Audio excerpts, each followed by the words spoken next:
The Livable Communities Coalition is a nonprofit that focuses on sustainable development in the Atlanta metro region, including dense urban housing, transportation, and smart growth. Sustainable development just changes the way that we grow in the Atlanta metro region instead of continuing to sprawl out further and further and become the United States of Atlanta, as some people have joked that because of our growth rate, to focus back in on growing smarter and growing into communities where walkable design is involved, bikeability, and transportation options.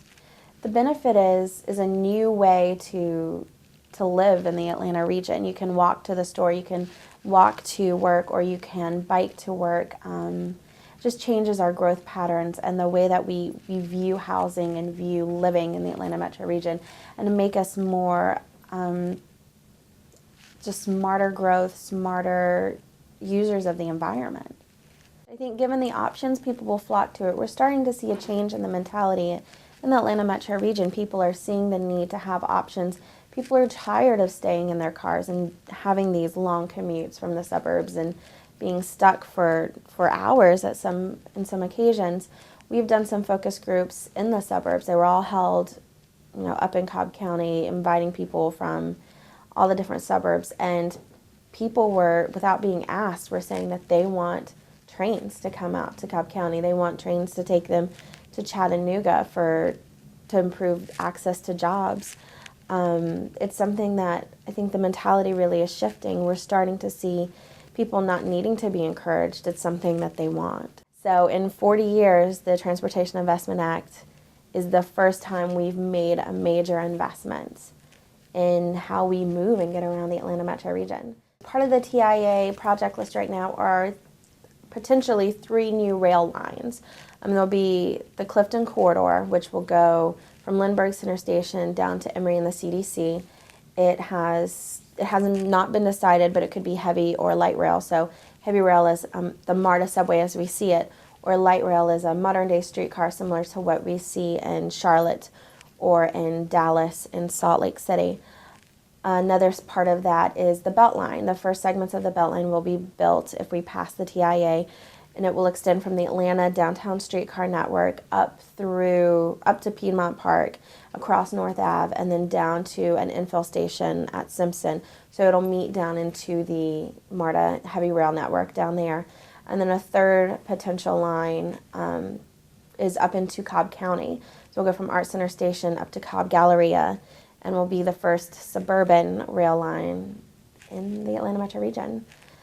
Included in the project list also is restoring bus service to Clayton County.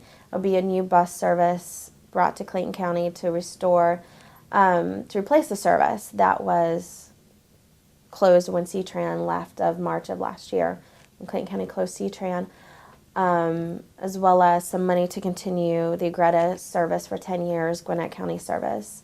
There's also included in the TIA as Marta State of Good Repair.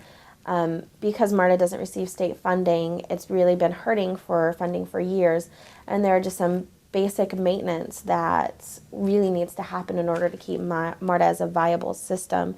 Some of that is government regulations, some of it is to improve just the service. So it'll be things like rehabbing stations, new track maintenance, as well as a new train control system. The thing that I hear most often is that Marta goes nowhere and no one rides Marta.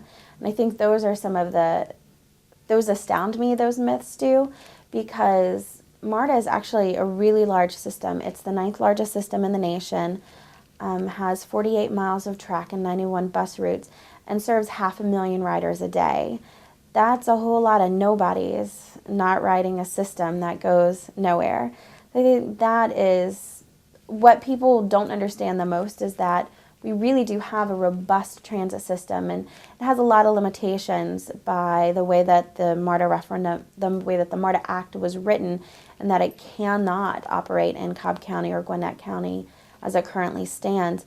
But despite those limitations, we have a really robust, good system to be proud of. There are lots of ways to get involved. I think one of the easiest, quickest things that you can do is just to send an email to your elected officials, be it your county representatives, be it your state representatives, and tell them that you support transit funding. Because like I mentioned earlier, Atlanta and Marta is the largest transit system in the nation that doesn't receive state funding. It's a huge hindrance to our system.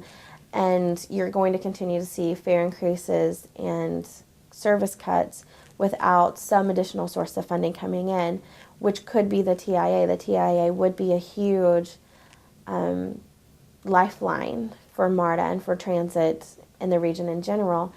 You're looking at services. Transit nationwide is taking a hit, and it's not because of decreased ridership.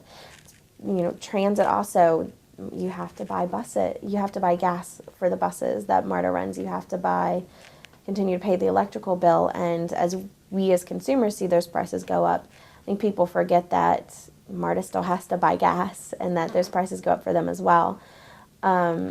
So outside of reaching out to your elected officials and asking for support and giving your support, there are always educational meetings, public hearings going on, ways to get involved, to learn more. There are community forums, and then you can come to CFPT meetings and learn about what we have going on. We have a lot of events always. This past weekend we had a streetcar walking tour. We are focusing on educating the consumer so that they can go back and be good users of the system, and to be watchdogs for the system, and to promote quality transit and expansion of transportation in the metro region.